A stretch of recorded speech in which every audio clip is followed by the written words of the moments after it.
Oskara pilns, kas peldēja pa jauko ezeriņu. Dievs, tik viņu daudz nebija, kāds pusducis vai drusku vairāk, bet to košumu un mundrumu.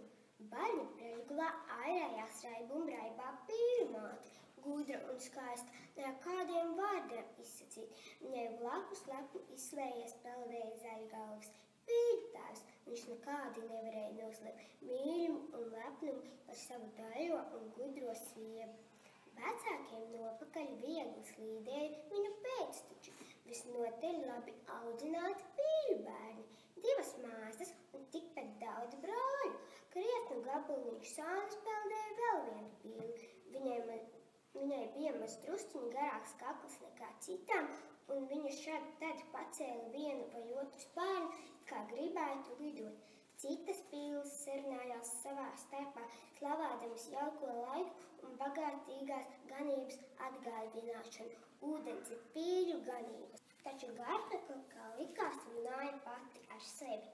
Es esmu peļu pīle, es esmu peļu pīle. Viņa pēkšķināja. Pīļu māte ieklausījās. Kas tā par jocīgu runāšanu? Viņa brīnījās. Kāds sakars pīlēm ar pelēm, vai viņa maz peli ir redzējusi? Jā, runā par ūdeņčurkām, to es vēl saprotu. Tas viņai no lepnības. Kakls taču garāks nekā mums citām, teica viena no māsām. Nē, iebilda otra. Man liekas, ka tā ir daļrunāšana. Peļu pīle, tas skan tik mīksti, it kā apakšā būtu vismaigākās ūdens zāles. Stāv klusumu!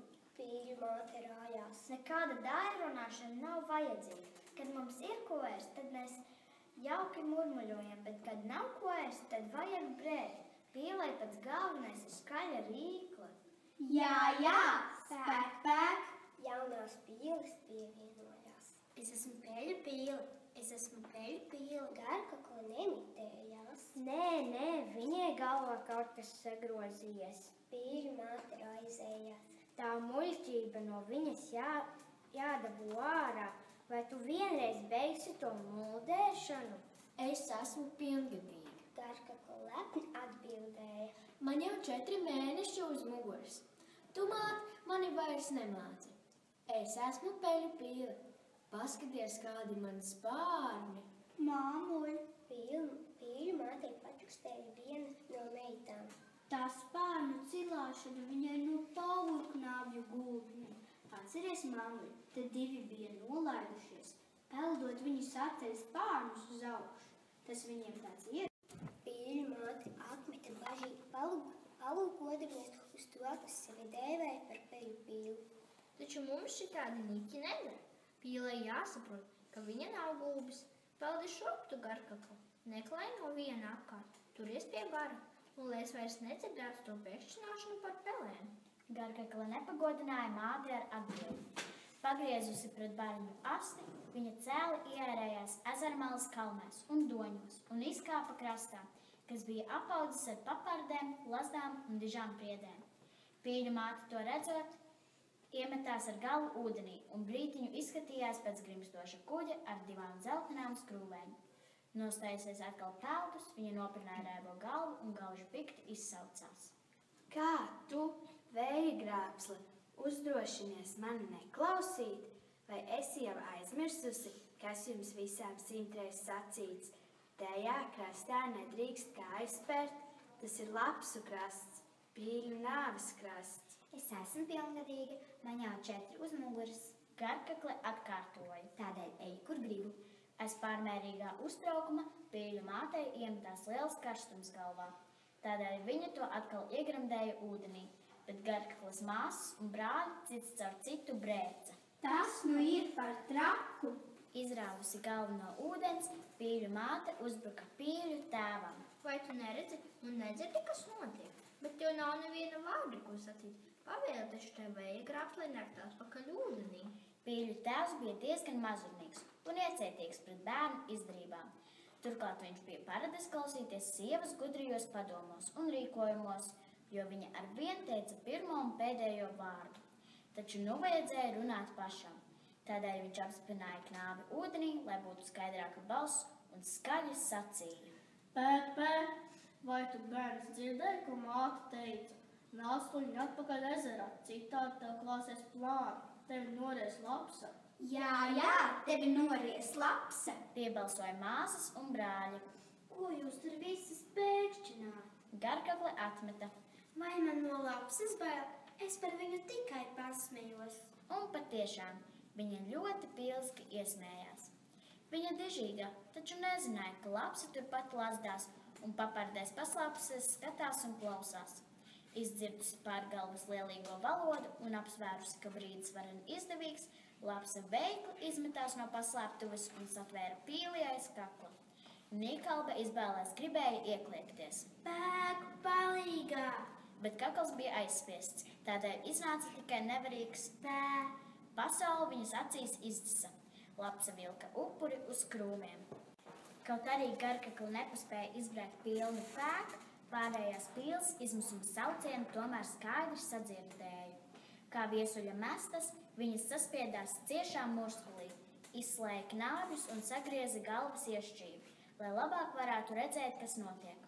Un tad nu sākās milzīga skaļā pēkšķēšana. Skaņu brāzma acu mirklī pārvēlās pāri ezeram. Ezera galā pie savas mājas stāvēja pīļu saimnieks, vectētiņš Oskars. Viņš bija mīlīgs vectētiņš ar sarmaini baltu bārdiņu.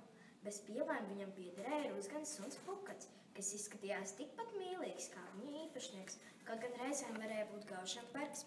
Vectētiņš pavērās uz viņu bažīgām acīm un vaicāja. Dzirdi, Pukat, ko tās mūsu pīles tik briesmīgi pēkšķina?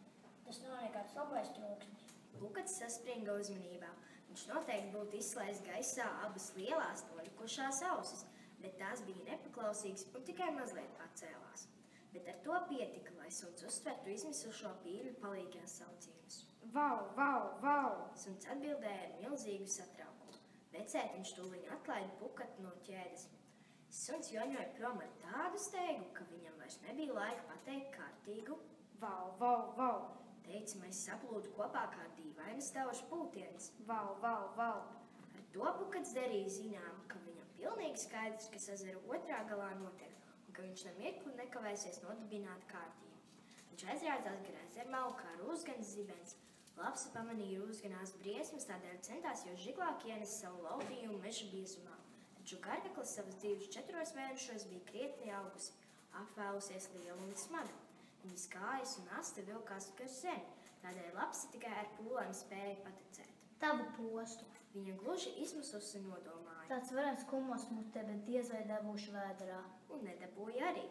Manīdam, ka vajātājs jau uz pēdām, lapsa izlaida laupījumu no zobiem un iešāvās mežā. Uzticamais vecētiņa Oskara draugs metās viņai pakaļ, lai noķertu un bargi pārmācītu. Peļu pīli gulēja skujās un sūnās kā nomesta raibu šāla. Viņa nemaz nekustējās, tikai ezermalas vējš kustināja viņas spalvas.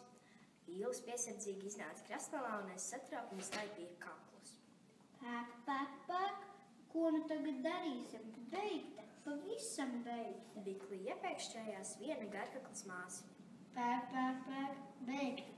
Drūmīgi piebalsoja jaunākais brālis. Viņš bija izšķīlējis no olas pusstundu vēlāk. Pēk, pēk! Mēs to paredzējām. Vai mēs viņu nebrīdinājām? Atgādināja otra māsiņa. Palieciet jūs mierā. Pīļu māte norāja pēkšķātājs. Ar nelaimi nevajag tik skaļi klaigāt.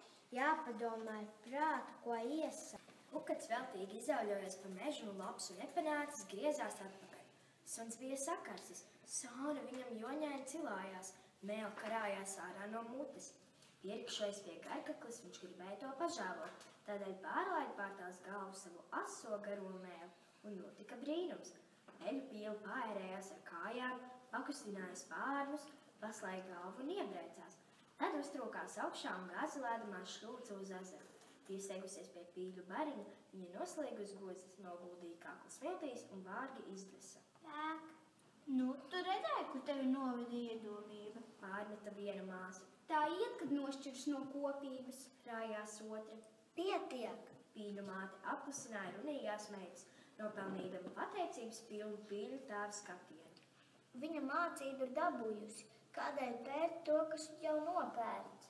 Izsacījuši šo aizrādījumu, Vīļmāte cienīgi piegāja cietušajai klāt un ar plato knābi, kā ar ķirurga roku, uzmanīgi iztaustīja viņas kaklu. Pēk! Viņa pavēstīja visai svinīgi. Kaklas kriemeļi kārtīgi turas kopā. Balss rīkla nav bojāta, jo mēs visi dzirdējām. Viņa pēkšķēja. Arī ēdamajai rīklai, manuprāt, nekas nekait. Tas ir pats galvenais. Ja pīli var ēst, tad viņi ir dzīvotāji. Bet kāpēc viņa gulēja kā beigta? Kāpēc tagad neturas uz kājām? Prašņāja zinkārīgākā no māsām. Viņa gulēja tāpēc, ka lapsā ar zobiem tai bija aizspiedusi rīkli, un gaiss vairs netika ne uz vienu, ne uz otru pusi. Un tagad viņa ir stress. Viņa ir psihiski un fiziski traumēta, bet tas pāries, ja viņa uzvedīsies kā īstai pīlē pieklājs. Es ceru, ka tā peļošana nu būs cauri. Noturējuši šo pagaro un ļoti gudro runu, Vīļmāte cēla pagriezās pret ezeru un norīja pāris gliemi zīšu. Tad, laizdamās ūdenī, nokomandēja. Pošamies palāņām uz mājām, palīdzieties arietējai paņemt viņu vidū, pēk, pēk. Vērodams bēdīgā notikuma laimīgās beigas, Pīļu tēvs pārvarēja savu mazurnību un jūsmīgi izsaucās. Cik tas jauki, mīļo sievīt, kā pīle atkal ir kļūsi par pīli. Pēk, pēk,